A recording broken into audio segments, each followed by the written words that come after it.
Hi everyone. It is so lovely to have all of you here today, joining us for this call. Thank you for taking out time on a Thursday evening for this call.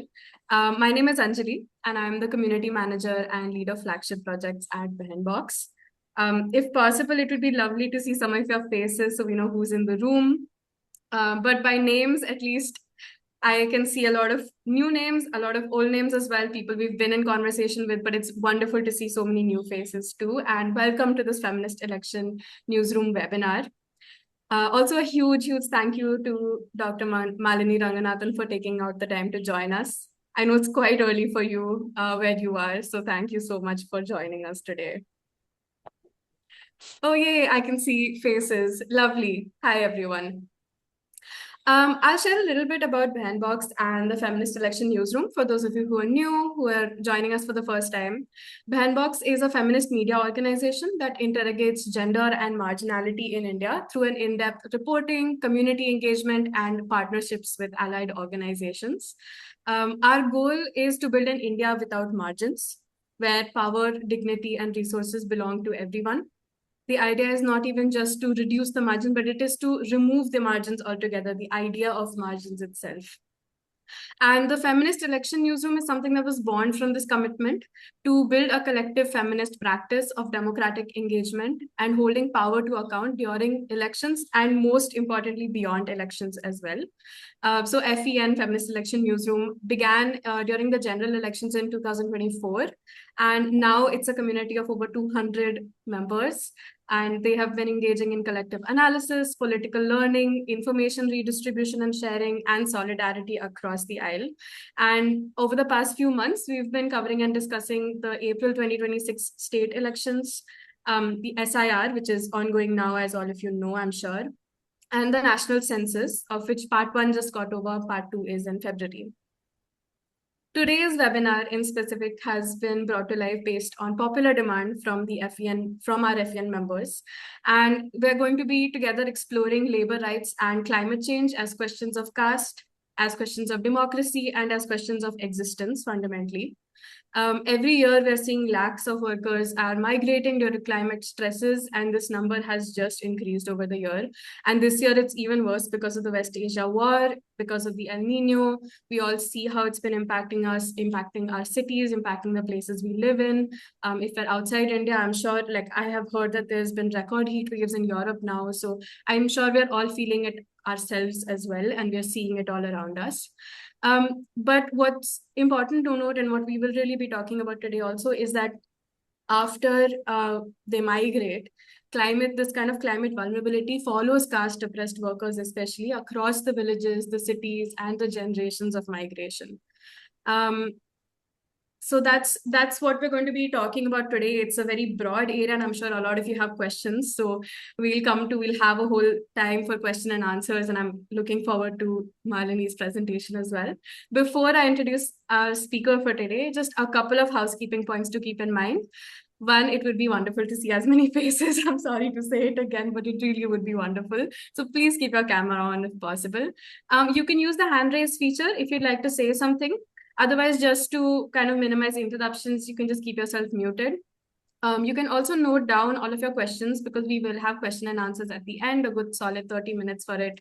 So you can put them in the chat, you can keep them with yourself, and we'll take those up at the end. And now, without further ado, I'm going to introduce our guest and speaker for today, Dr. Malini Ranganathan. She is an associate professor in the Department of Environment, Development, and Health at the School of International Service at American University, Washington, D.C. And she's a senior fellow at the Climate and Community Initiative. Her work sits at the intersection of land, labor, caste, and environmental politics, with a particular focus on Bangalore and questions of urban and environmental justice. Malini is the author of several papers and fact-finding reports, and she has co-authored the book Corruption Plots, Stories, Ethics, and Publics of the Late Capitalist City, which was published in 2024, and won the Anthony Leeds Prize in Critical Urban Anthropology. The book looks at how people tell stories about and use various tactics to challenge urban land grabs. She's currently finishing up another book titled The Urbanization of Caste Power, Land, Labor, and Environmental Politics in Bengaluru. And in 2023, Malini received the Harold M. Rose Award for Anti-Racism Research and Practice from the American Association of Geographers. It's an award usually given to academics who align their scholarship with human rights and social justice goals. So today's conversation is based on Malini's exciting new project, which is in progress, that traces migrant labor flows between Eastern India and Bengaluru. She draws on more than 150 interviews and archival documents from the colonial era to understand how climate and economic crises shape distress migration, precarity, and political life across India. So thank you so much for joining us, Malini, and I'm going to hand over to you now. I'll give you a heads up when there's about like 10 minutes or so left. Thank you so much, Anjali. My deepest gratitude to Box for uh, suggesting this conversation. I think there's no better way to exist these days than to be in feminist community. So honestly, it's a huge honor and sort of very, very welcoming space for me. I'm grateful that all of you took the time to be here today, and I really look forward to this being a conversation because I'm sure these are issues that some of you are quite familiar with, but also maybe have questions with, and we can think through this together. So thanks again to Anjali and also Bhanupriya for this invitation. So let me go ahead and share my screen. Labor migration and circular climate vulnerability. So I just want to bring your attention to this background image that I have on this first slide, which you can quite probably easily tell that it is a squatter settlement set up by precarious migrant laborers. But the thing I really want you to take note of is not only the floodwaters, but also the Indian flag. And I'll come back to this image in a few slides from now. So as Anjali said, I'm working on a few projects. And in fact, the project I'm presenting to you today builds on long-standing work that I've been involved in Bangalore. It's the city of my home. It's the city I've been going back to periodically for past my entire life, but especially in the last 20 years. And my almost completed book project, co-authored with Selva, Isaac Arul Selva, who is a journalist activist based in Bangalore, challenging slum evictions, and Siddharth Joshi, who's also a journalist and researcher.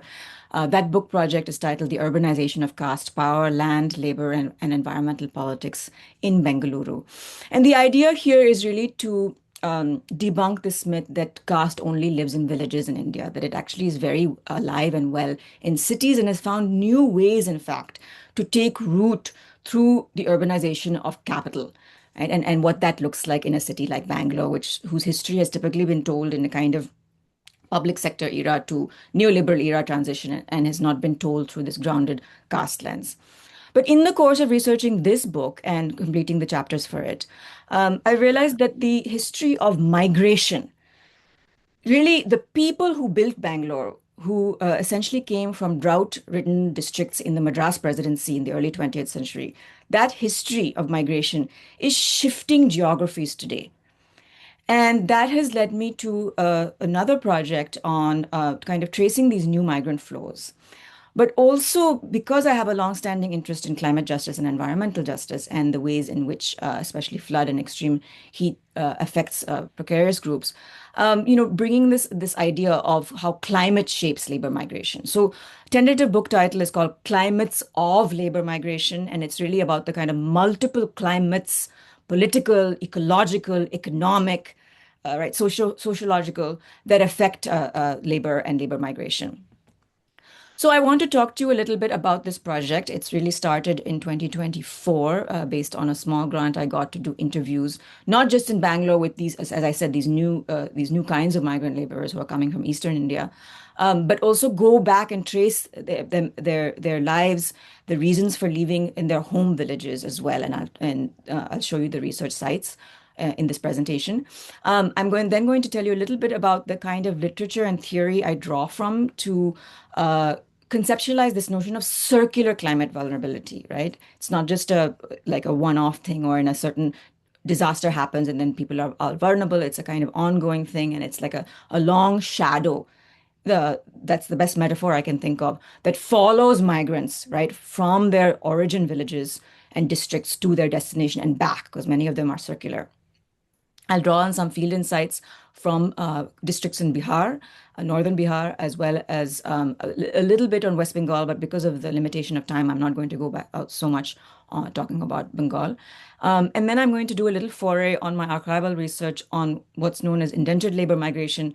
Of course, the slightly pejorative word, but also accepted in the literature, is coolie migration. Coolie has a different resonance in southern India also than it does in northern India. I'll talk a little bit about that and my archival research, and then I'm just going to conclude with some suggestions and ideas for ways forward. So I'd like to start with an anecdote and a story, which is the night of Tuesday, October 22nd, 2024. As you know, October is the month for monsoons. 8 construction workers and 1 subcontractor were crushed to death when a 7-story building still under construction collapsed in Hennur in northeast Bangalore. While October always sees heavy monsoonal rains, that day witnessed the heaviest recorded rainfall in a 24-hour period in the past 27 years in the city. The building that collapsed was constructed with shoddy construction materials and erected illegally on what is known as Kharab-B land, a legal category of non-cultivable or wasteland in the Karnataka Land Revenue Act. Among other kinds of land, it consists of storm drains, floodplains, lake beds, that kind of land. Despite 3 notices issued by the BBMP, the Bruhat Bengaluru Mahanagara Palike, to stop work, the builder had continued construction. The workers had been asleep in the unfinished building, a practice typical for exploited migrant construction workers from northern and eastern India, who receive no housing and very few other worker rights in this rapidly urbanizing city, whereby fly-by-night real estate scams and corruption, tend to be the norm rather than the exception. We learned that 5 of the 8 workers who perished that night belonged to scheduled castes, that is to say, as you know, Dalit caste, according to bureaucratic classifications of caste in northern India, right? 2 were lower caste Muslims and 1 was from an OBC caste. They hailed from areas of Bihar and also Andhra Pradesh and Tamil Nadu, right? So these were neighboring areas as well as much further. So one worker that we interviewed that night, who was from Khagaria district, says, my parents live in the village. I left everything to come here to earn a living. In the village, sometimes the farm gets flooded. Here, they made the building itself collapse. Right? This is Lakshman from Bihar's Khagaria district. So that idea of in the farm, back home it floods, but here they made the building collapse, gives you a kind of window into the ways in which, unseasonably strong monsoonal rainfall combines with a kind of prevailing socioeconomic and economic condition whereby there is these flouting of laws as far as building goes, right? And that is an extremely dangerous cocktail for migrant workers who are living in these very precarious situations. What's very interesting today, and this is taken from the Economic Survey 2016-2017, it's actually a little outdated, honestly, because that's before COVID.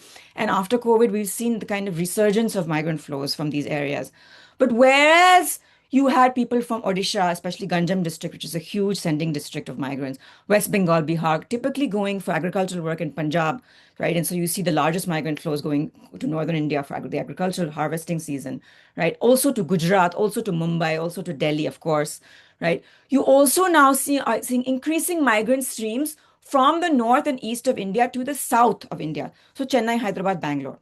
That's a new thing, as I said, right? This is something that you can really trace in the last 10 years, quieted down during COVID and it picked back up.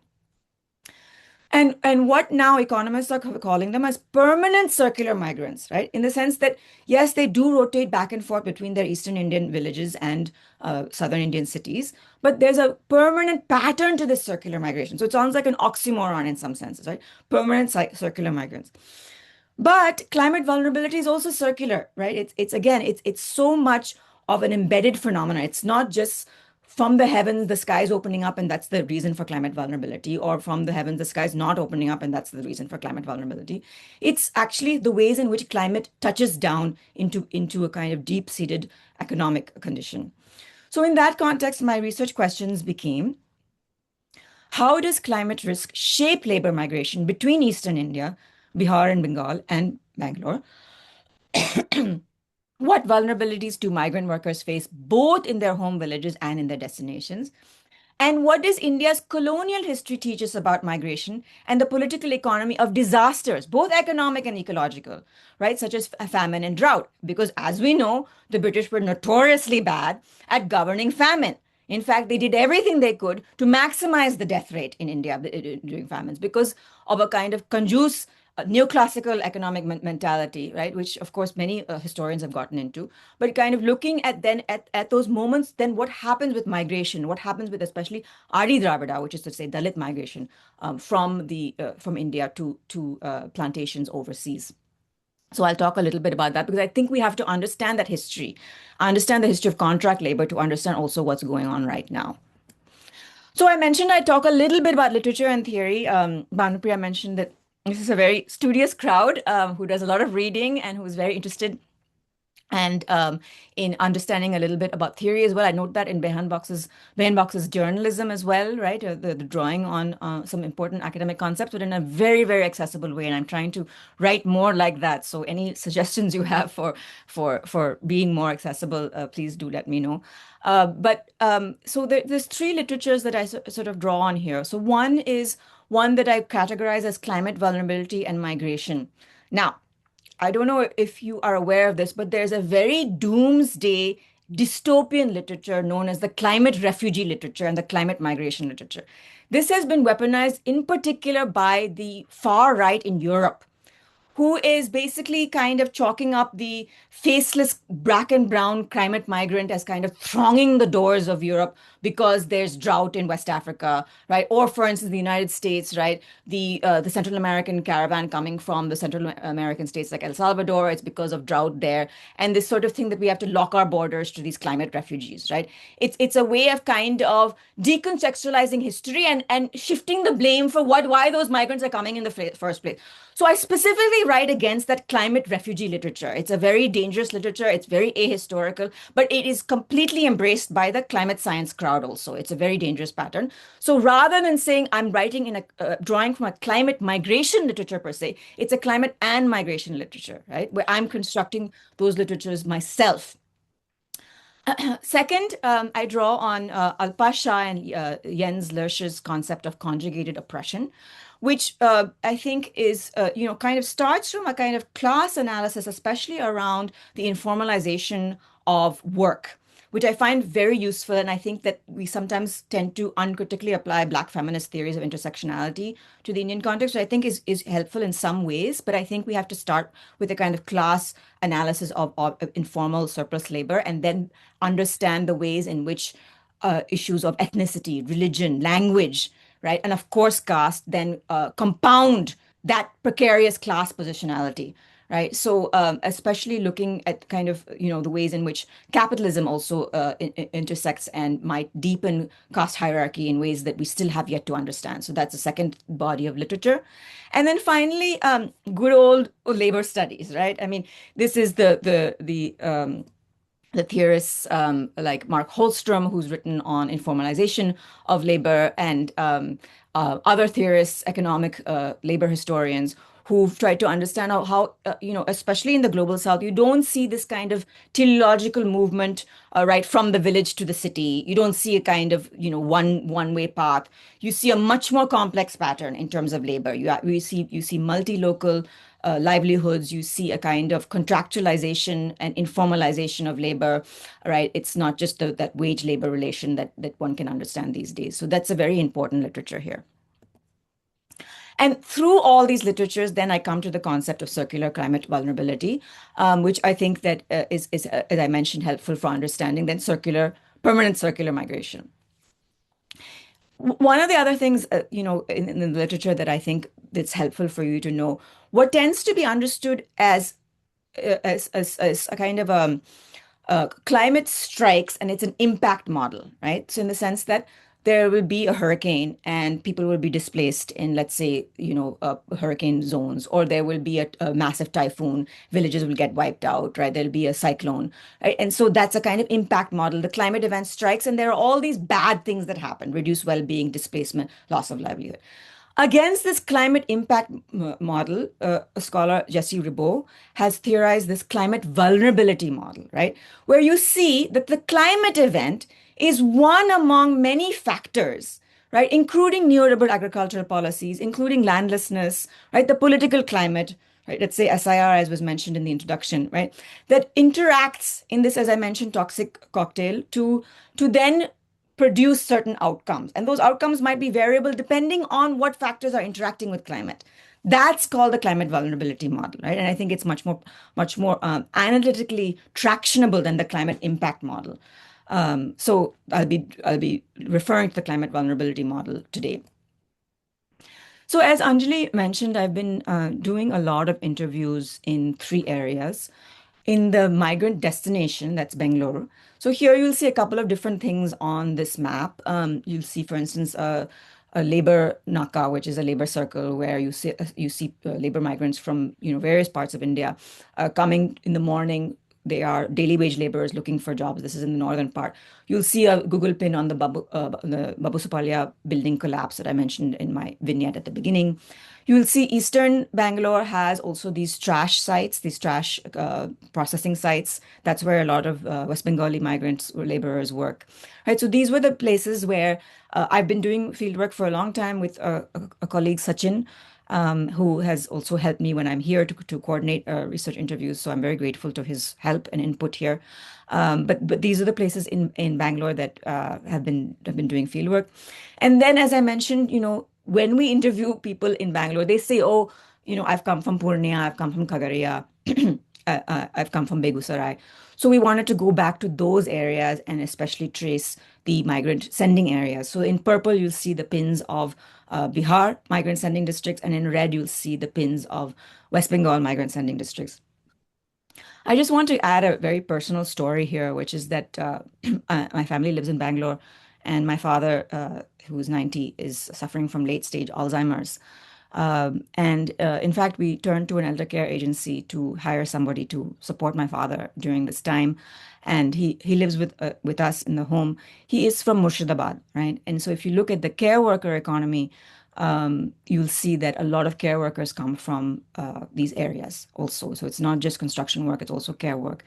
And in fact, his name is Amirul, and he mentioned to me that he's scared to go out in Bangalore actually, and much of his identity is also, of course, wrapped up in him having a Muslim name. But just learning about Murshidabad and his area, and how it's so close to the border with Bangladesh, has been a very humbling experience for me because it's now reached very close to home, so to say. So, these areas are, I guess, not theoretical for me anymore. They're areas that are very personal. So I'm going to start with telling you a little bit about Bihar, though, because I think the situation in Bihar, as far as climate change goes, is particularly important for us to understand. One thing you'll notice about this map, which is really important to keep in mind, is how close Bihar and in many ways West Bengal is, on the Indo-Gangetic plain to the lower Himalayas. Right? Of course, maps are deceiving. It looks like, one finger away. Of course, that's, thousands and thousands of kilometers. But as far as the crow flies, it's actually not that far away. And this is one of the major reasons for climate change being affecting these areas so much because of rapid glacial snow melt and the building up of what's known as sudden glacial outbursts. Right? You're seeing much more ferocious flows from Nepal into the tributaries of the Ganga. One such tributary being the Kosi River. Also, Gandak, Bagamati rivers are also tributaries of the Ganga. In fact, one of the rivers, the Kosi, is known as Bihar ka dukh because it is such an important river for the lifeline of Bihar, but is such a unpredictable river also, and it changes course and has been doing throughout history. But what you're seeing now is that even though it continues to change course, when the monsoons come and there is a sudden glacial outburst from further upstream, it affects the villages in a more disastrous way downstream. So we did research in the Simanchal region, which includes Katihar, Purnia, Kagaria, and Kishanganj districts. So what I'm going to go through now is, Bihar ka dukh is happens to be one river and its tributaries, but in fact, it is, as I mentioned, if you want to understand climate vulnerability, it's all these other things that are also interacting to cause this Bihar ka dukh. So I think that many people in this room would be familiar with the fact that Bihar is one of the most caste feudal states in India and continues to be. It has a long history of the zamindari system, which of course was abolished, after independence. But it's important to know that the bataidari system continues to operate. And what is that? The bataidari system is a sharecropping system where there are multiple forms. So the crop can be divided between the landowner and the tenant farmer, the sharecropper, right? Or the tenant farmer pays some sum of money to kind of rent the land and cultivate for subsistence, and also a small amount they might sell to the market.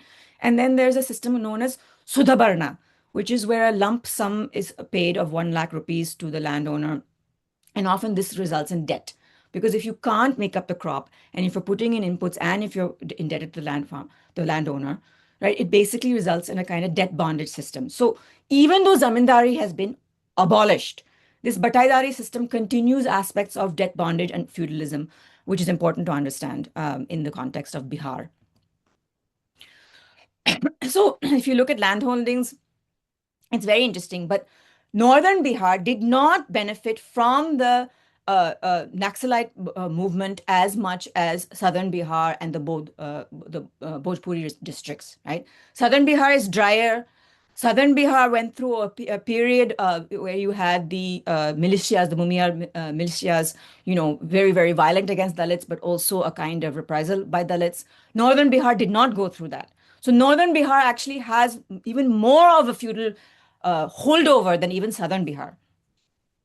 So here someone is saying, who we interviewed from Male, which is a CPIML, which has an older Naxal history, but of course now is above ground and a kind of legitimate political party that contests elections, CPIML Liberation. And one of the comrades from there said, Dalits do not own land despite being a large community here. Sivanchal is among the poorest regions of India where most people are landless, living on roadsides and canal banks. Meanwhile, powerful zamindars own hundreds of acres of land. So notice that they continue to use this term zamindar, right? So you can see that, in this image, you see basically acres and acres of wheat cultivated by Bhumiyar landlords, Bhumiyar being the highest caste there. It's a Brahmin-like caste. So they're historically, landlords are from Bhumiya and Rajput castes. Now, Bihar, of course, has had this OBC counter-revolution where OBCs rose to power, not because of historical landownings, but because of electioneering and political ascendance. And then they managed to consolidate land. So, of course, the Yadavs and the Kurmis are also powerful in Bihar, but, still the largest land holdings are with the Bhumiyars and the Rajputs. We interviewed someone, Kedar Sada, so it's important to understand that there's a very large community of Mahadalits in Bihar.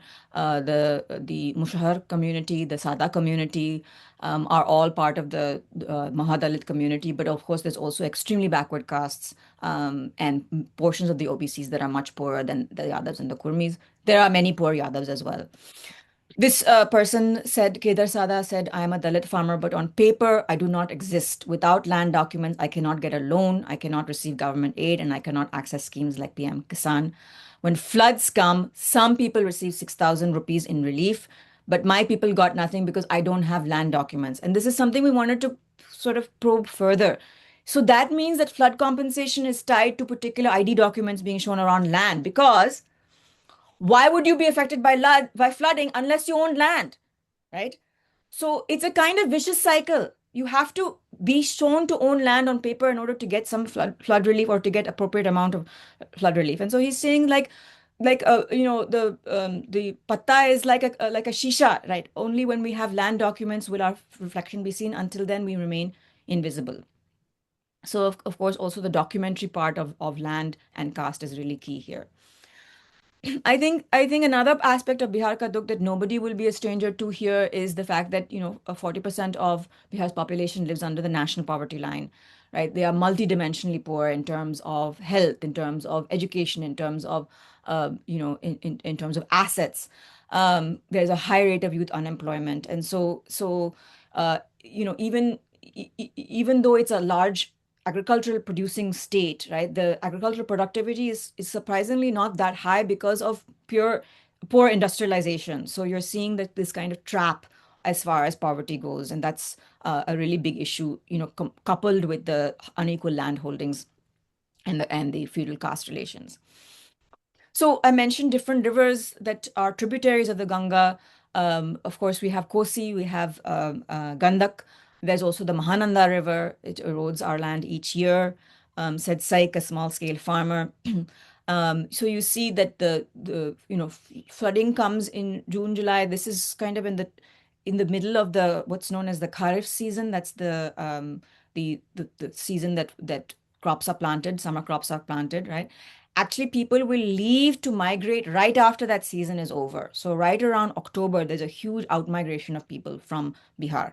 But even during this season, there are some rains and flooding that come every year, and this land gets submerged. Now, I want to reiterate that people are used to flooding. It's not as if it's some new thing that has just come out of some dystopian era. People are used to flooding.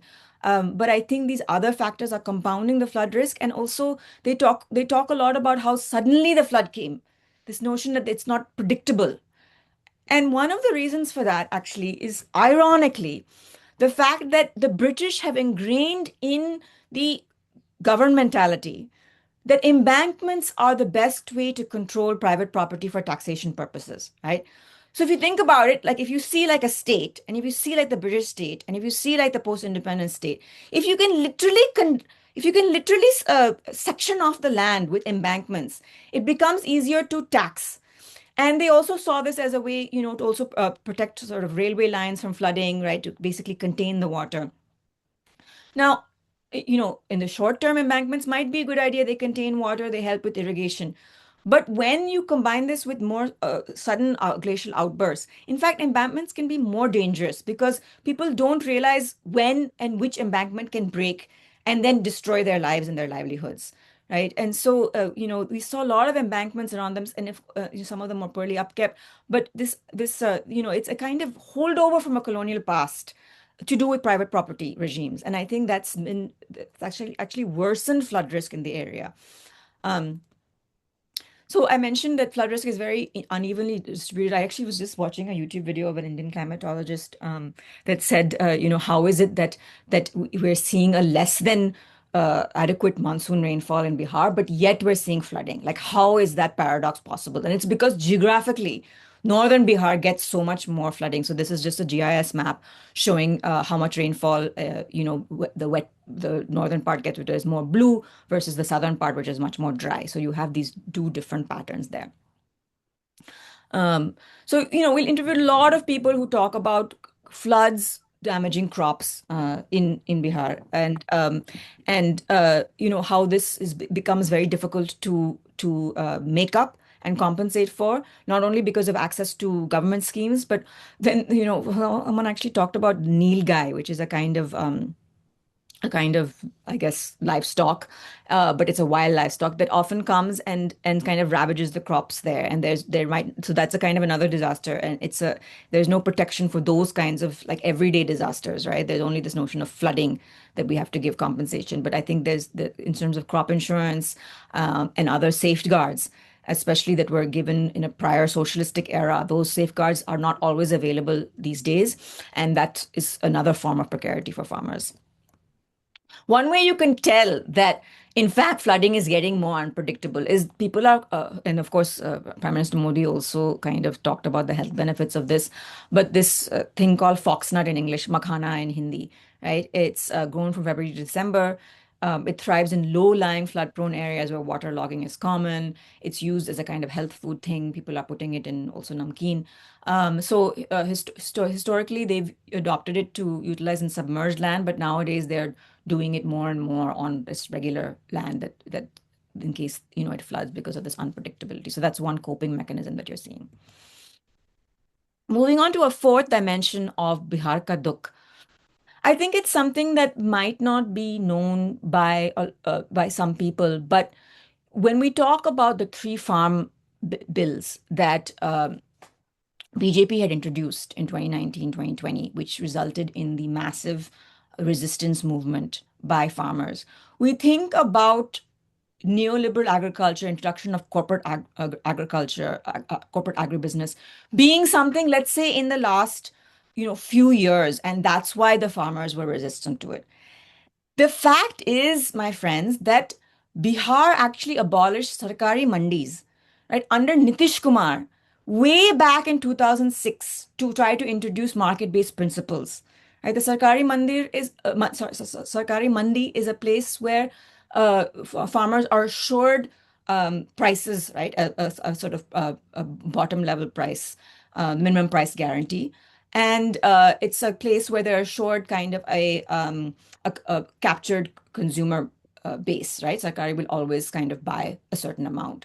And so both the price guarantee and the purchase guarantee was there with Sarkari mandis. These were abolished by the Nitish Kumar government 14 years ago, right? So if you actually Google to see what were the effects of that, that is also compounded here.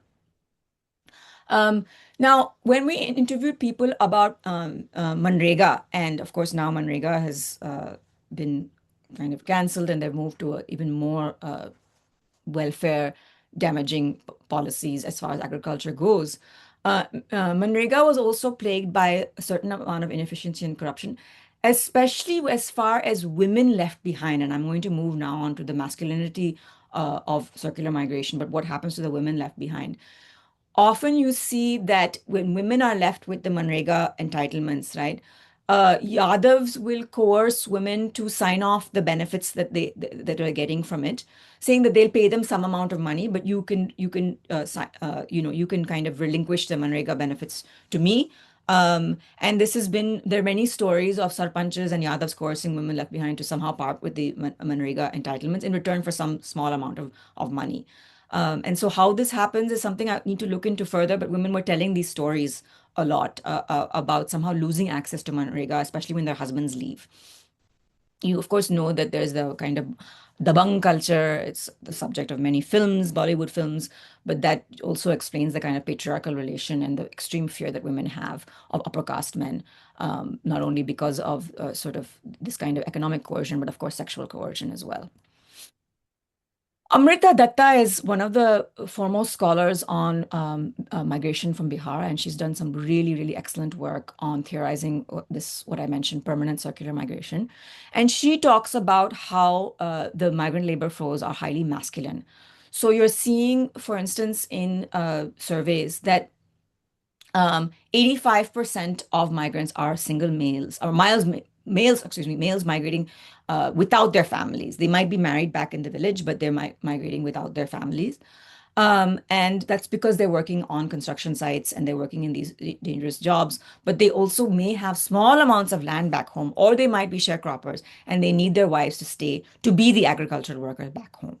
So this is a very important paper. And also this paper talks a little bit about the gender and caste nature of migration. They're mostly male dominated and among those at the bottom of the community caste and class spectrum, right?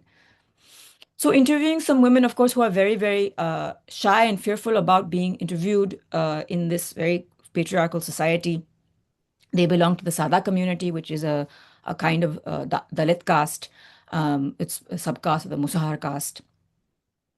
So talking about how their husbands migrate to Delhi, Punjab. So whenever they say Punjab, it means their husbands are migrating seasonally for agricultural work or in small factories and brick kiln factories. In Delhi, it's usually construction work.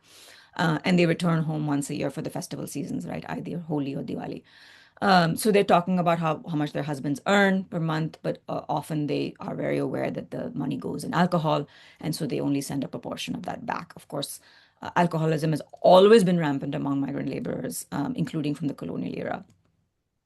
So I'm going to switch to my historical work on colonial labor migration because I think there's so many parallels, and it's in many ways it's galling, or it's extraordinarily sobering to think about how the colonial exploitation regimes as far as the coolie labor migration is actually very much well and alive and has been exacerbated by neoliberalism in the ways in which there's much more of a emphasis on contract temporary labor.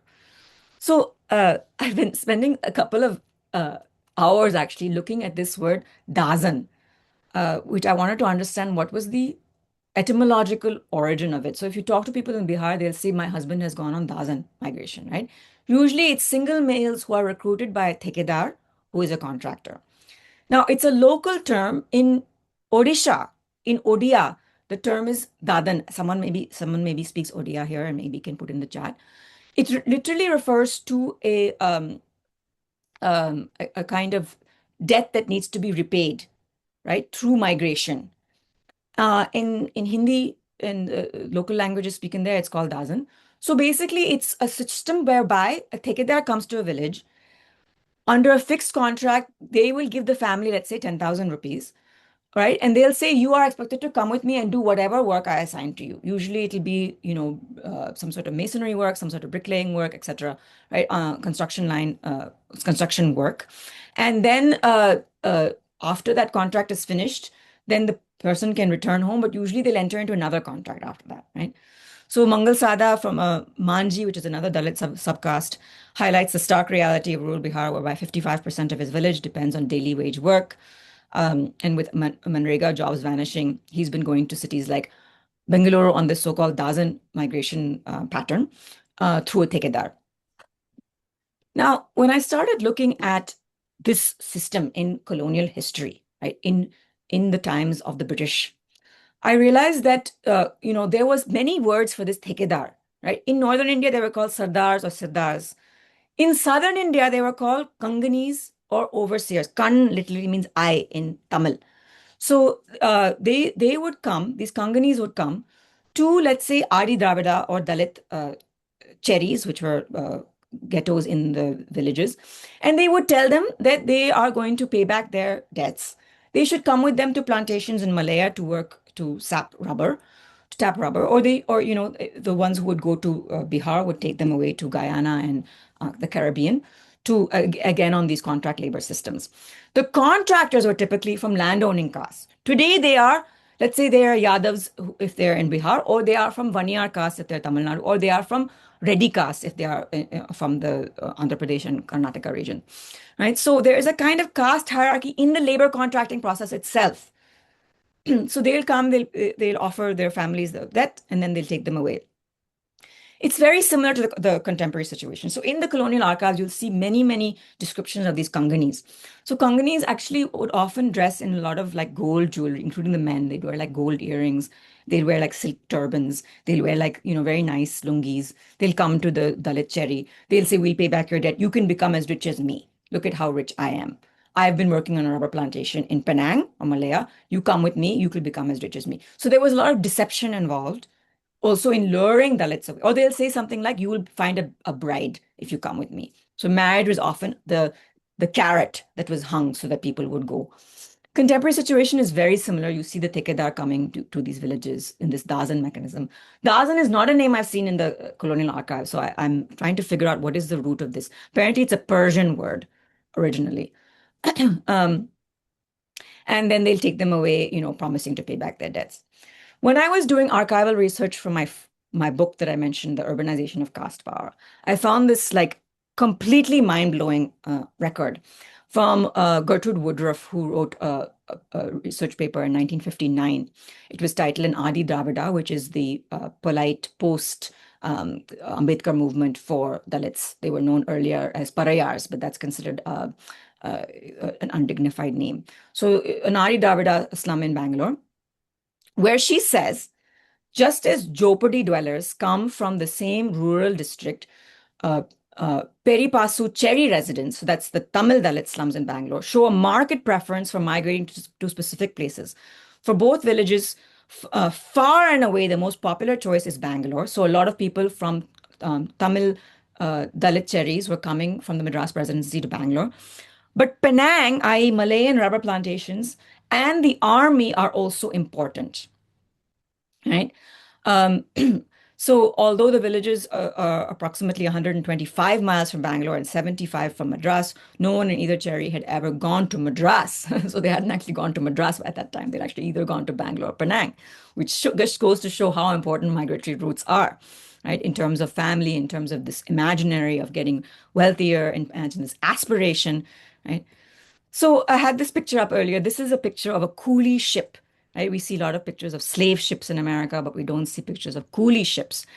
This is the Volga the second, an 1892 ship that transported so-called coolies from the British plantation, from parts of India to the British plantation colonies. This is from the Royal Museum of Glasgow. This is the map that shows how many Indian coolies left to go where, right? And this is during a particular set period of time, 1830s to 1917. In fact, coolie migration continued right until around independence. So you can see that these different circles represent their number of people. So Malaya, over 130,000 went at a certain time, but including the time after until independence, actually closer to 1 million people went to Malaya. So if you see this map, right, and you see how close, but also how far southern India is. They went from the port of Nagapattinam in eastern India. They boarded coolie ships there. They went across the Strait of Malacca, across the Indian Ocean, and they usually unboarded the ship on the western side of Malaya. And then they would work on rubber plantations there. So this is from my archival research showing that these were all Tamil Dalits.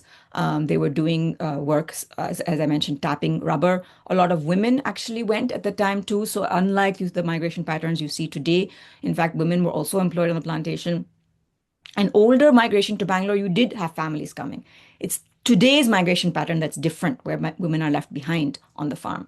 Um, there's a lot of very racist and racializing rhetoric in the colonial archive about how Dalits are more docile and how more pliant, able to withstand heat. So there's a really interesting embodiment of climate in the literal bodies and skins of Dalits, that they are the ones who can stand the heat, the malaria, etc. They're immune to malaria. It's not actually true at all. I mean, like thousands of indentured labor died, but there's this weird justification that they are more hardy to these climatic conditions. So I'm even tracing these sort of hidden codes around climate in the archive, in my archival work. I'm also tracing the kind of resistance movements and how you saw, for instance, Periyarism, the self-respect movement, flow across the ocean. So it wasn't only laborers that flowed across the ocean; it was also anti-caste, anti-colonial literature, right? Especially the self-respect movement literature. So Tamil Murasu, which was an anti-Brahmanical, self-respect, pro-labor, dignity newspaper. You can see several archives of this talking about the condition of laborers at the time. Also, this very wily Kangani and how the Kanganis were very deceptive and also very kind of exacting on the plantation in terms of the punishments meted out to coolie laborers. And so you can see also the caste dynamics in some of these anti-colonial self-respect newspapers. I say anti-colonial because there was a lot of language in them at the time. There's not enough time for this, but I would love to also talk about this at some point. In fact, because the Maoist revolution was happening in China, the Chinese coolie laborers were helping to radicalize the Tamil Dalits also. That's something that's not talked about in India. So you see, in fact, Tamil Dalits joining some of these multiracial unions, plantation unions, and partly led by the Chinese to become more labor militant. And so they would do massive strikes and all that. So there was a combination of Marxist, Maoist, Leninist stuff that was entering them, Periyarism, and also anti-colonial kind of foment that was happening more by the nationalists, the upper caste people. So that's a topic for another time. Returning to the present, and this is a thing that features in my book, I just wanted to say that resistance, of course, is very much alive and well today, especially against the contractor labor system. So this was a large labor strike by Paura Karmikas, known in Hindi as Safai Karmcharis, who were striking female Paura Karmikas in Bangalore, striking against the the conditions that contractors mete out on them, both sexual exploitation, but also withholding wages. So this was a strike in July 2022. For 4 days, the workers did not go to their job. By the way, most of these workers are Adi Dravidas whose ancestors from, let's say, Anantapur and Rayalaseema in Andhra Pradesh or North Arcot went to Malaya. So there's an intergenerational aspect here. And of course, I would never be able to interview them per se to ask about their ancestors, but in fact, my co-author Selva said many people from his village in North Arcot went to rubber plantations in Malaya. So even just tracing this geographically and through memory has been very interesting to me, but it's also been very challenging because the archives say something and I'm not able to pull out the histories of people's families because they're not recorded. But these would be the very same groups, Adi Dravidas, who went to Malaya. So this is one of their strikes. Interestingly, and this is a union that I've been working with for several years, I stand in full solidarity with this union, All India Central Council for Trade Unions. That was the fact-finding report that Anjali mentioned at the beginning. They petitioned to issue extreme heat advisories for Safai Karmcharis in March, April of last year, and basically tell the workers that it's dangerous to work at this time, but also demand from the BBMP, the city corporation, that they should be given, rest with pay and buttermilk, water, and the working hours should be curtailed on extreme heat days. So it's something that they're trying to work on because, of course, these migrants are also facing extreme heat and rain and flooding in their destinations where they come. So then briefly going to West Bengal, because I know I'm at time already, if I only have 5 minutes left. As I mentioned, we also went to South Paraganas, North Paraganas, Murshidabad, in West Bengal to understand why people are coming there. And there was a lot of similar stories about flooding, but also a kind of economic hollowing out of opportunity, particularly for places right near the Bangladesh border. It's a place that has always had very, very poor both Hindu SCs as well as converts and Dalit Muslims. And so you're seeing, people are talking about, the Bengali Muslim migrant labor is kind of has gone all over India, right? But they are especially relegated to the lowest of the occupations when they come to cities like Bangalore. So, in fact, scholars have talked about the castification now of the labor pyramid, right? Or the Dalit, Dana Kornberg talks about this, or the Dalitification of Bengali Muslims, who maybe might not be seen as Dalits, but because of the kind of work they're doing, because essentially they're now treated as untouchable.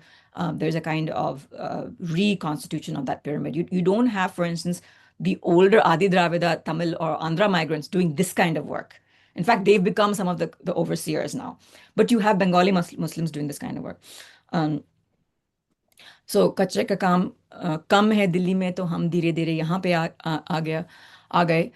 He's saying that basically in Delhi now even the kachra kam has gotten a bit less, but also I think what he was trying to get at and a little bit more after we probed is it's a bit much more dangerous for him to be in Delhi now because Delhi has more of that policing of Bengali Muslims and a kind of antagonism and Islamophobia.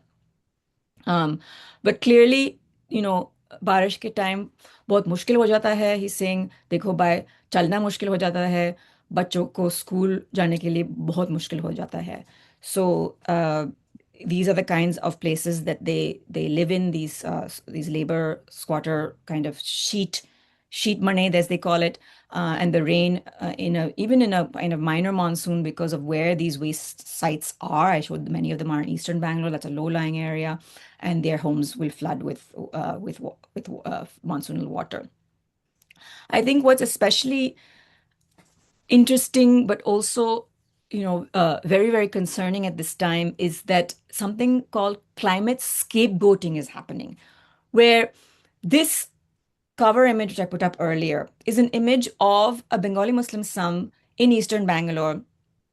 That was basically, there's a discourse where because they've put up their houses in floodplains, that's the reason why the city's drainage channels are getting blocked, right? So there's been a kind of way in which the blame gets deflected on them, not the large tech parks or malls or concrete, parking areas or whatever that have been put up. or let's say the encroachment on stormwater drains, the Kharab B land, the kind of building I showed you at the beginning, but that they get blamed. And then that combines in a very toxic way with, of course, the CCA, NRC, and the ways in which both national citizenship and urban citizenship are being unmade. And that's why you see Indian flags sometimes in some of these Bengali Muslim settlements. And I've never asked anyone directly, but my thought is that they put up these Indian flags so that they won't be blamed for being non-Indians. They won't be blamed for being Ghuspattiye, which is infiltrator, right, in Hindi. So I'll just kind of conclude now, by suggesting some sort of the directions of changes that clearly need to be undertaken, right? Um, One thing that I think that I've heard also is that people's documents, their Aadhaar, their voter ID, their other kinds of ID cards that they might have, those might sometimes get destroyed in floods. And I was thinking about how, that kagas and the shisha metaphor that he gave, right? When you don't have a paper, you don't exist in the government's eyes. But when you do have a paper and it gets flooded out, then you also don't exist, right? So I think this is a really key thing of how do we maybe create safe boxes or like have that as part of seems like a very low hanging fruit, kind of having a plastic box or a place where they can keep their documents. But also I think this staying as a citizen, right? Staying enrolled in voter rolls. This idea of multi-local housing, I credit Renu Desai of Shelter Square. She's an old friend of mine. She also worked very closely with people at Ajivika Bureau, which is a migrant labor organization. Right? This really thinking about if they are permanent circular migrants, they are having like housing issues, both in their home villages as well as in the places that they migrate to.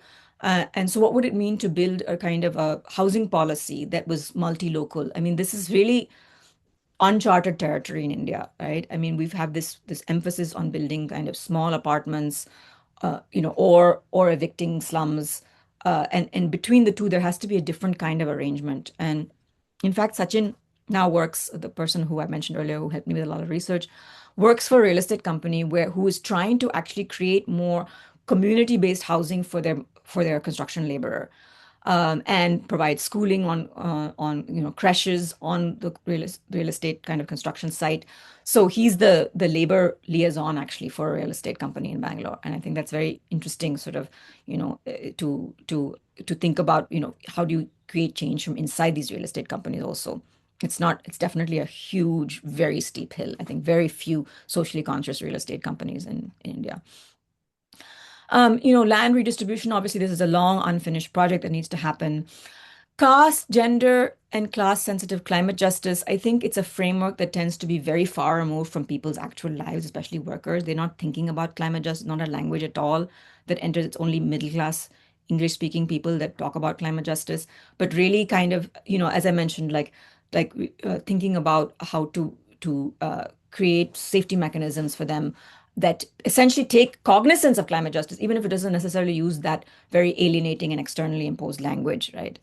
Um, Unorganized sector worker safety is something that's really important. We do have an Interstate Migrant Worker Act, but it's rarely enacted.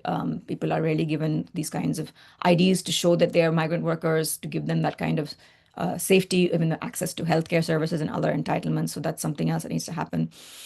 And then lastly, I mean, this is something that Box, I think, has been doing so well, is really humanizing migrant workers, their stories, their agency, their aspirations, not only in the contemporary period, historically as well, right? There's such a, un sort of important part, right? Inseparable part of the story of India and its growth. And I think the way they tend to be dehumanized sometimes as a burden is really a problematic narrative. So I'll just end with a Anjali mentioned at the opening that she knew folks from Fridays for Future and Disha Ravi and folks like that who have been doing great work on climate justice and honestly really trying to vernacularize climate justice so it actually makes sense beyond just a kind of young, Gen Z activist framework. But this was a talk ordered, and you can see Disha actually sitting two seats away from me. I'm using my hands to talk. I have my laptop next to me. This is in Cubbon Park in Bangalore, and I gave a Fridays for Future talk. And it was actually on climate change and vulnerability in Bangalore, and my historical work more focusing on lakes and keres and how they've been flooding also. But when we reached the spot in Kaman Park, actually, at the same time, this was in 2022, Afreen Fatima's house had just been bulldozed in Delhi. And as you know, this was the time of, Afreen Fatima was also involved in the CAA NRC protests. And there was a whole poster campaign going on against the bulldozer Raj, right, at the time. And so both groups joined the Fridays for Future Karnataka, some of my comrades in AICCTU, and then some of the people from this anti-hate, anti-bulldozer Raj. And so we all kind of, shared findings and shared conversation and language across these different groups. And in fact, they all became involved in Instagram and WhatsApp. And they took this picture at the end, which was bringing together both the climate group and the anti-hate group, which I think was one of the most meaningful experiences in my career. It was accidental that they showed up at the same spot as we did, but it was very, very meaningful.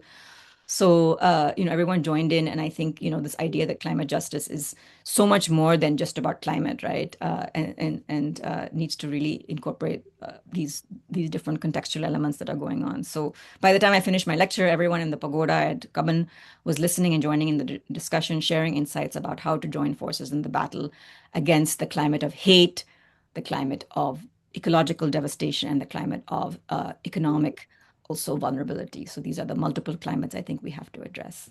So I'll just end it there, and I very much welcome your questions. Jai Bhim and Inkilab Zindabad. Thank you.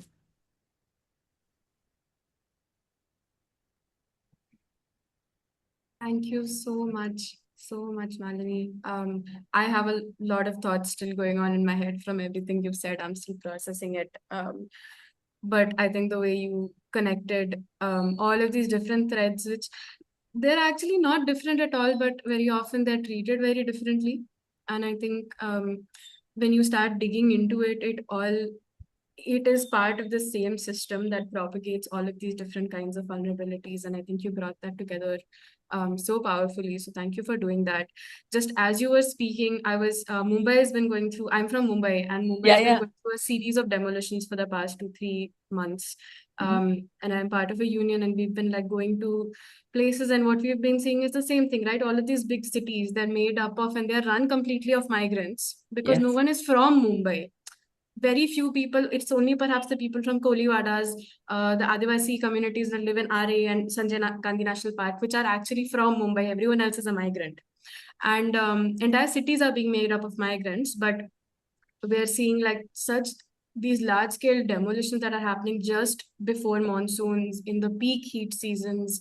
Very much captures the circular migration thing that you've been talking about, this argument you've been talking about. And in Kandla Port Trust, that area just now, there's been 1,000 acres of land that's been cleared, a demolition basically that's going to happen in 1,000 acres.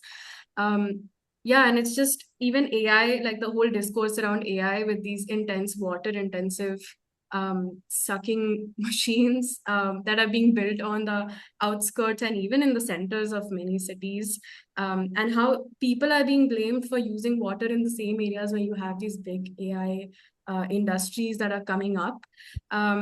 But at the same time, I think like what you said, we have also in Behenbox also been seeing that climate has been extreme heat, climate protections. These have also been demands coming up across worker groups. So also gig workers have been very active on the demands of heat, extreme heat. ASHA workers, then domestic workers as well, although they don't have as many organized unions, but we are definitely seeing it come up in across multiple different groups. And I think it'll be something to see how SIR, something like SIR, where people will essentially, I mean, I personally believe the intention is also to create like an entire class of people who are just slaves, right? Like you're not going to put lakhs of people out of the country, but you're essentially making a class of people who will work with absolutely no wages, perhaps of very, very minimal wages, no protections. You have no ability to go to the court, and how climate migration and vulnerability is going to look then, I think it's yet to be seen. But I'm going to open the floor for questions, since I think there's already a lot of hands. Sanjana, would you like to go ahead first? And if anyone would like to ask a question, but you don't want to ask it yourself, you can put it in the chat and I can read it out. That's totally fine. just a request to perhaps keep your questions a bit short. You can introduce yourself, keep question a little short, and then we can take more questions. Sanjana, would you like to go in? Thank you. Thanks a lot, Anjali. Thank you, Professor Malini, for this wonderful talk. It was very much related to the kind of research that I'm trying to do right now. I have recently graduated with an MSc in Modern South Asian Studies from the University of Oxford, and I work mostly in the discipline of historical anthropology. So my question to you is, in my current research, I'm trying to gauge the role of sanitation worker political mobilization in economic labor history, especially from the late 19th century onwards, to make sense of the current Safai Karamchari protests. So could you please direct me from your abundant knowledge of archives in terms of how I can look at the sources for this research, alternative sources, just apart from the colonial archive? Thank you. And you're focusing on Delhi or where? So I'm trying to focus mostly on central India because I'm from Bhopal. So okay. Yeah. I mean, the reason why I asked about Delhi is because, of course, there's the you are familiar with the book on how Dalits became basically from leather workers to Safai Karamcharis in Delhi. I'm forgetting the name of the author. He's such a well-known, he's like a super famous left scholar. Untouchable Freedom is the name of the book. Oh, yes, Untouchable. Okay. Yeah. Yes, Vijay Prashad. Sorry. Prashad. Blank for a second. Yeah. So yes, I mean, I think that honestly, Delhi might have the most archives as far as understanding the creation of a Dalit group that expressly focused on cleaning cities. Because of Vijay's work, we know that in fact they were not always Safai Karmcharis, right? This became a kind of categorization of the colonial state and of the even the post-independence state, right? Which I think was very eye-opening for me, right? Because they were known as cleaners, and for instance, their job in southern India.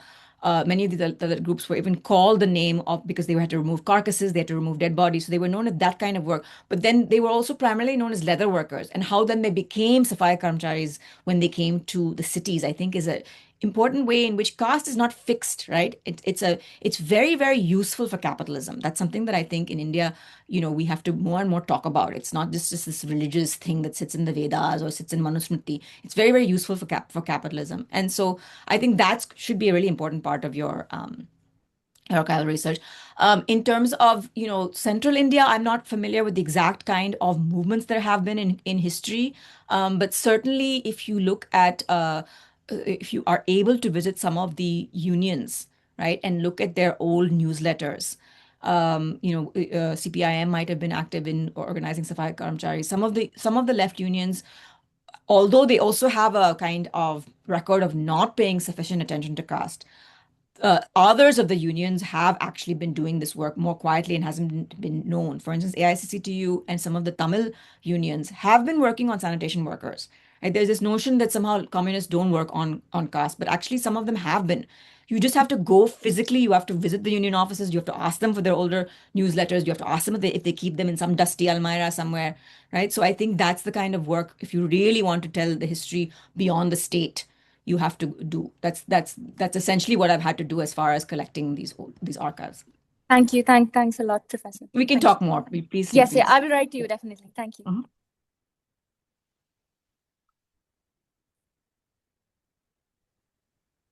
Arnab, would you like to go ahead?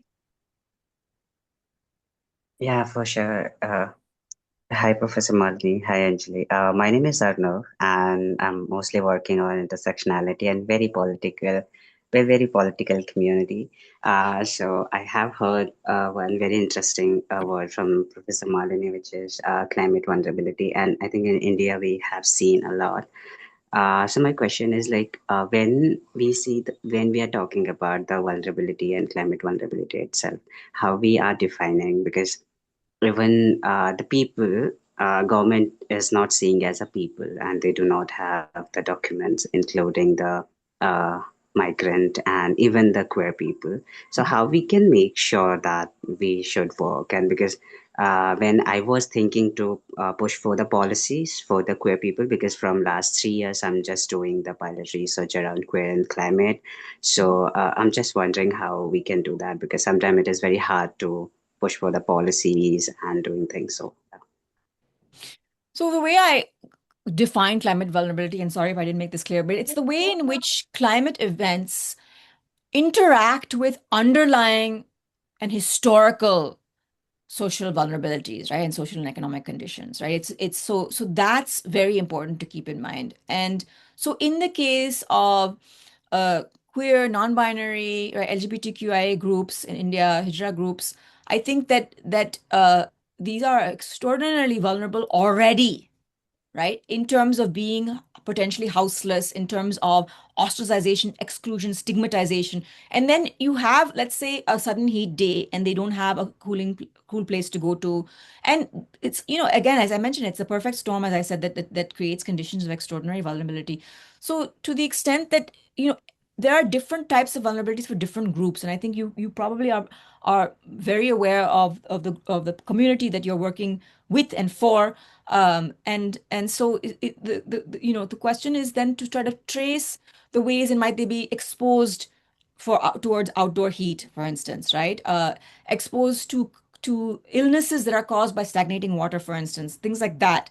And I think climate has become more broad these days because it's also about dengue fever, for instance, right? Dengue fever picks up in certain regions.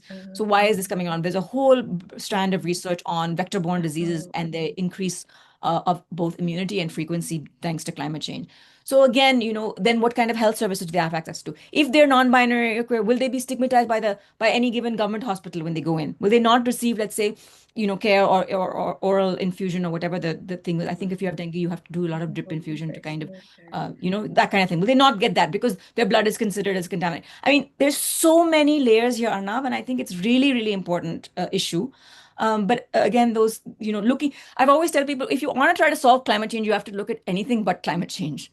If you know what I mean, right? If you want to try to solve climate vulnerability, you have to look at anything but strictly climate vulnerability. You have to look at all these other factors, right? I mean, we're not going to solve climate change by sort of, putting up a solar panel and recycling, right? We know that it's not going to happen that way. It's the larger power structures, right, that have to be diminished, right? Similarly, it's the larger society ostracization against such groups which have to be diminished if we actually want to diminish climate vulnerability. Thank you so much, Professor Malini. I think I'll again write it to you. Please do. Vinita? Hi, Professor Malini. It's really great to hear your talk. And thanks, Anjali, for including me in this talk very last minute. So I'm a student from University of Toronto. I'm a PhD candidate with Department of Geography and Planning. And a lot of the themes that you touch are very relevant to my work. I also draw a lot of on your work on political ecology of floods in Bangalore. So my work is situated in critical disaster studies, Dalit environmental justice, and urban planning and geography. And basically, to keep it really short, what I'm looking at is how, what would flood risk that recognizes such unequal risk, experienced by socially and spatially marginalized vulnerable groups in urban areas. What would such a response really sort of entail? And you previously wrote on political ecology of floods, and what does it mean to addressing flood risks or like heat risks in a city like Bangalore when vulnerability travels across time and space? As you've presented today, you've charted out like a very vast movement of vulnerability, so to speak, from across geographies and also across time, that's sort of carried forward in generations. And now we see that in the way that it manifests in Bangalore city, of people who've come here to like build the city but like live in extreme conditions of like vulnerability. And so what does it mean for you, like if I were to ask you as an extension of your work of understanding flood risk and vulnerability,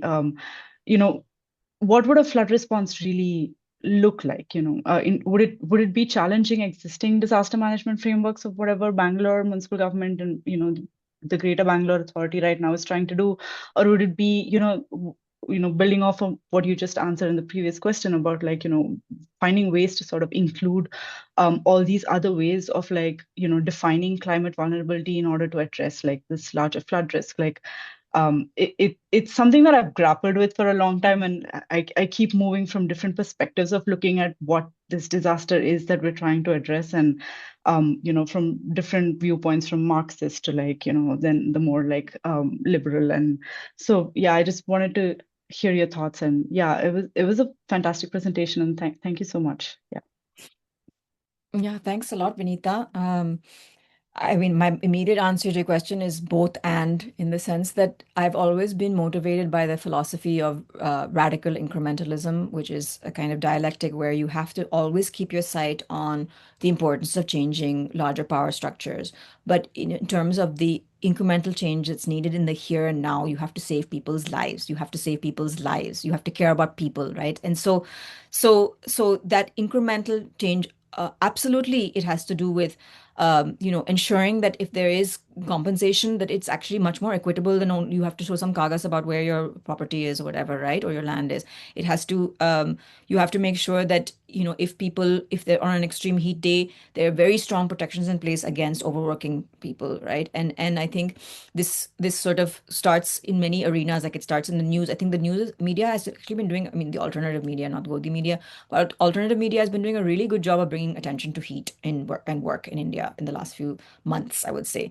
So even changing that narrative on a short-term basis, but then the larger structural issues cannot be replaced by just the incremental, like let's set up a flood compensation scheme, let's have this temporary colony that's not in flood zone, and those things have to happen, but the larger issues have to happen. I mean, for me, it's just such a blatant contradiction these days that you have something like Bagmani Tech Park, which is a huge tech park that's completely abutting storm drains and keres in Bangalore, and that is like that is not the cause of the people don't understand that that's the cause of flooding, right? Maybe they do, but it's like they don't want to go there, or it's a dead end. So I think really calling attention to kind of the larger scale destructive tendencies is very, very important, right? Again, that's the keeping your eye on the radicals. So, that we could talk forever about the small technicalities that need to happen for people to maybe be protected by flood and heat policies more, but we cannot lose sight of the larger structures. So that's kind of I suppose, my shorter answer to your question. Thank you. I'll keep these words because I'm right now doing fieldwork in Bangalore, and I'm like engaging more with like what's happening, like especially development in parallel with like these disasters, this big World Bank project that's just landed in the city. Like how do they both intersect? It's a really interesting terrain to like examine right now. So I'll stop, and I'll Okay, let thanks. Anjali Thanks a go on lot, to the Vinita. next Yeah, I look forward to hearing more. Thanks, Vinita. Before we go to the other two hands up, I can see there's a question in the chat that I'll read out to you. It's Sure. from Madhu Vadani.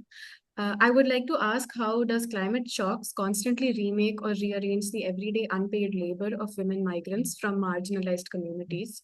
Because through your wonderful talk, I understand that migration is not an effective climate adaptation strategy, as they suffer the same climate vulnerability even if they migrate to urban areas.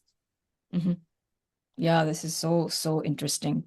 You've rightly picked up on a very hegemonic discourse, which is this notion of coping strategy and adaptation, right? And that fact that migration can be one of the ways in which people cope with disasters. Now, while I think that there's some truth to that, in the sense that the reason why people have to leave their villages in Khagaria is because farming is no longer providing a remunerative and survivable kind of source of income, right? So in some senses, it is coping. But the notion of coping sort of gives this sense that then your life vastly improves after that and you have a way to adapt. Whereas that's not exactly happening. I mean, in some ways, they're hedging their bets and they're able to send some remittance back, right? So Bihar sends a lot of remittances are sent back. But in other ways, as you notice, then women become quite vulnerable because they're the ones who must shoulder the agricultural work, not to mention everything I talked about with them being besieged by problems in the city, right? From political ostracization to climate issues. So I think you're right. I think there's a sort of need to think about this coping as maybe very short term, but also the coping itself is fraught with new precarities. I think that the unpaid labor of women I mentioned that women left behind in villages, but I'm thinking also about women in cities, right, who need to then, for instance, water issues. So now we're seeing, because of this El Nino, there might be drying up of some of the bore wells, right? Because there might not be sufficient recharge of the bore wells. This is something that I actually studied for my PhD, like the issue of gender and water. And I feel like now it's coming back because women are spending a lot of time maybe collecting water or other coping mechanisms, not to mention the LPG crisis, which is, of course, is also now contributing to longer time being spent on searching for fuel wood and other kinds of substitutes. So absolutely, it's recreating the labor pyramid. It's making women, and I can't now stop thinking about Anjali said that this is a purposeful kind of design to essentially ensure a very docile, to use the colonial word again, labor force that is not essentially able to really challenge anything. And I think climate is in many ways assisting with that project of surplus labor, if you wanted to use more traditional theoretical language. So you're right. I mean, I think I agree with everything you say. It has a lot to do with class, gender, and that's what I'm hoping to really kind of convey in my work. Thank you. Johnny, would you like to go ahead? Yeah, thank you. Thank you, Malini, and thank you, team, organizing this talk. So yeah, I'm doing postdoc in NLS-IU, and I'm also from West Bengal Nadia district. So Oh, I can relate the thing that how this migration happen. I and how you clearly mentioning the source point and the destination point and the journey from their point A to point B. So I have also some personal observation because of I saw my friends and others. They are from different district in West Bengal, mm, and even my observation is like few facts like small land holdings, and as you mentioned, the flooding in one of the reason. And nowadays, what I saw, even from my village, I saw people are migrating from from the villages. And last, I guess it's March, I heard a news that someone from my village, he's my neighbor, and he did here. He was a construction worker. So, what I want to say that I nowadays what I saw that kind of chain migration happen. So if someone is here, so he allow connect with their relative, and so they came with this. And again, and I saw that they allowing their they bring their families to came here. And also after the incidents in like in Jharkhand, Chhattisgarh, Delhi, even in Mumbai, now the Gujarats, so they return back and they prefer to South India yes, particularly. yes. So they feel a bit secure like on this. So my queries, it's not queries that do you see any longitudinal pattern of migration from Bengal or Bihar, that Mhm, when they started to migration? So mhm, we have a chain, we can understand that, yeah, they are coming with someone, by someone. So we saw historically, we saw the people from Tamil Nadu and other states, they are coming to Bangalore city. mhm. So yeah, that's the thing. It's my Yeah, curiosity. yeah. No, thank you so much for your question and also for sharing that you are from that area. I think you've mentioned something very, very important, which is this kinship linked migration, right? In the sense that you hear that your brother-in-law or somebody is there, they have an opportunity for you, so you also come. So migration is very path dependent, as they say, right? In the sense that if somebody is already gone there, you tend to be more likely to go there. In fact, you'll go and live in that same area as well. So one thing that Renu from Shelter Square has found is that for migrants who come to these cities where they don't speak the language, right? So one challenge of the Bengali migrant going to South is that that the language becomes very difficult. So then they get very isolated, right?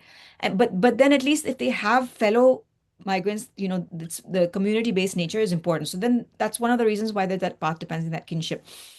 Now, one thing that I found that's very interesting, and I haven't quite gotten to the bottom of this, from Bihar, the people are coming as single males. From West Bengal, they're coming as full families.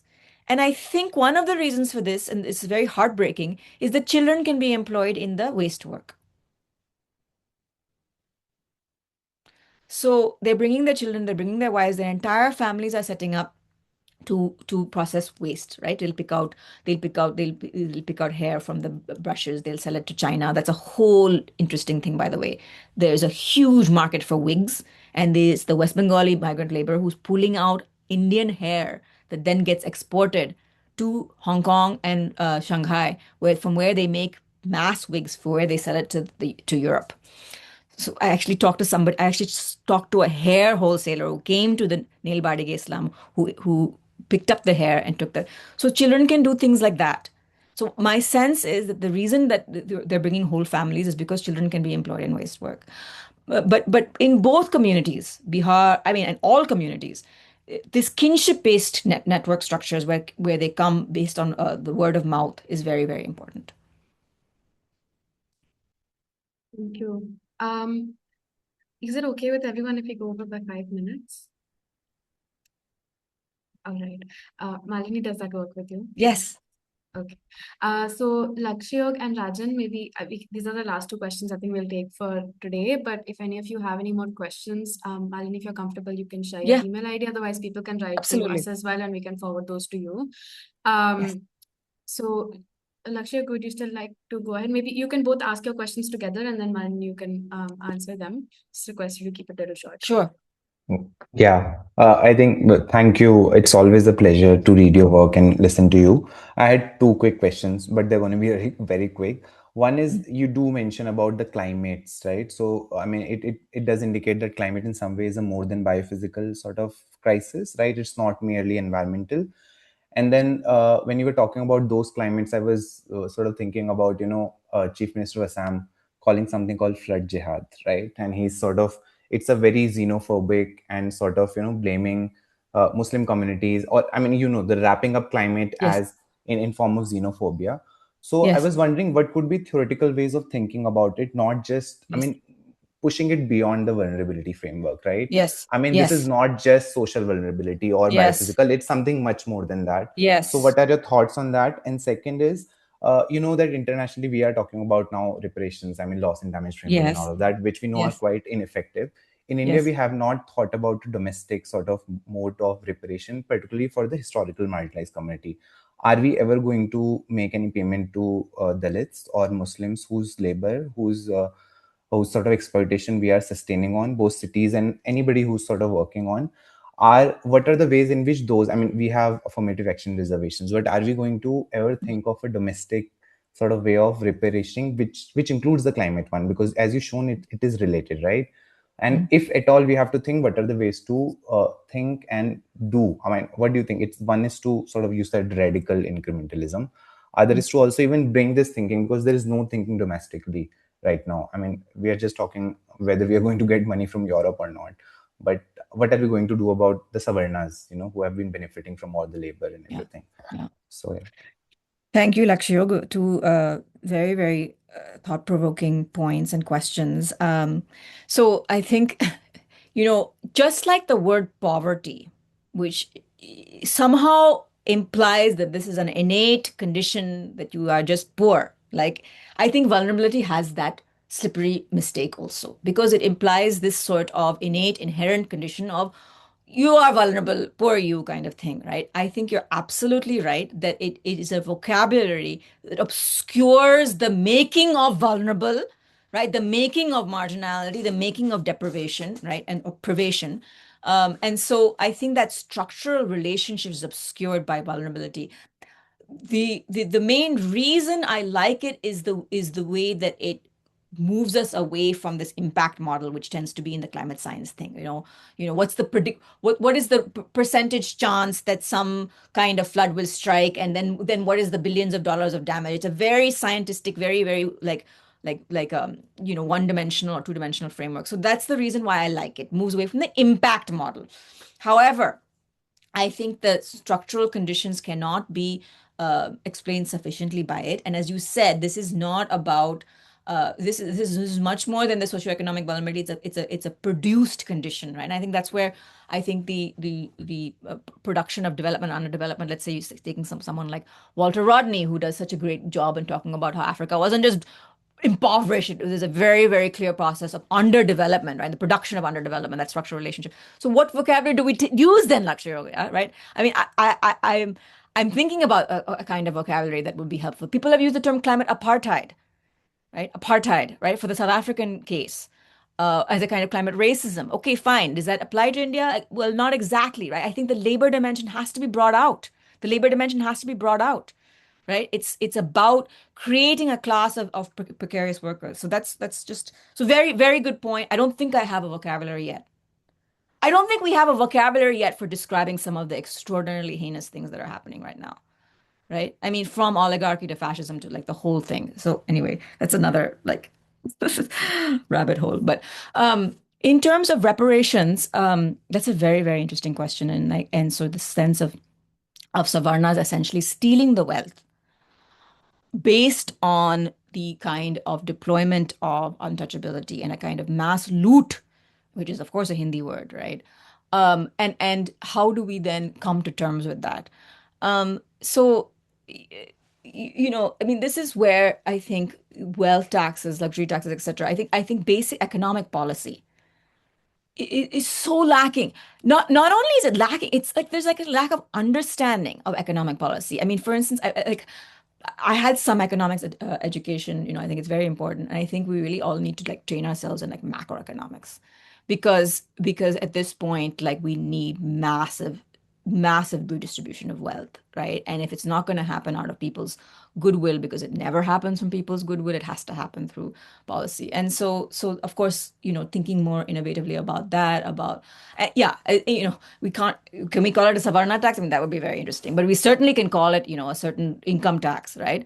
So unfinished thoughts, but very, very good points. Thank you. Thanks for that question, Lakshya. Very interesting. I'm also thinking about that. Rajan, did you still have a question? Sharad, I am sorry, I'm going to have to ask you to send your question to Dr. Malini on email, if that's okay. My question isn't, sorry to interrupt. No, go ahead, Please Rajan. continue. I am Rajan and I am independent researcher and communicator. So I was recently working on the climate pattern and Bihar and Punjab Doaba region where the most migration happens because it is also situated kind of bank of Himachal Pradesh where the migration rate is more than very, very high with respect to national migration rate. So my question has been halfly covered in the question of Lakshya. So I was also waiting for that point. So thank you, Lakshya, for putting that question up. So this was my point, which I need to say. Thank you. Thank you so much. No, I think it's really wonderful that there are several people in this room and beyond also working on these issues and thinking about it. It's very alive and center. I mean, someone asked me about what gives me hope. I think Shweta was saying, or how do you navigate this sense of doom? I think, and honestly, it's very difficult right now. I mean, I think everyone will agree with that. I do think that paying attention to how some of the discourse is changing, in the media and among young people, among activists and platforms like Behenbox is really a source of a lot of hope and inspiration, right? And I think the very fact that we can have a conversation like this, whereas like 5 years ago, people have been like, oh, that's some academic studying something random, like, and it's not really the most important issue. I think it's not the most important issue in some ways, but the ways in which it intersects and creates, very, very important pressing challenges right now, I think is some way to kind of bring climate down to earth, right? And really focus on the justice dimensions here. So labor, rights, human rights. So I think if we continue to talk in that language and create these spaces, these feminist spaces, where everybody is welcome. I think this is what at least gives me hope right now. So honestly, I was looking forward to this for many days, and I am very grateful to all of you. And it's what kind of keeps me going. So thank you. Thank you also for taking all the time to be with us. I think, like you said, conversations like this make us just think a lot more as well, give us vocabulary for a lot of things. And I think that's very important. They connect us to each other. And I feel like in times when we feel also this kind of gloom and doom, what's really important is being in communities and in spaces, not just offline and online, both Yes, are important. absolutely. And offline, I would say, is sometimes even more important, and we should definitely think about that, the spaces that we're in and what those are working towards, and whether we can put ourselves in places where not necessarily hope, but perhaps we feel movement, or we feel thought, we feel conversation happening. Because sometimes there isn't always the hope in the way we're hoping for, we're looking for it.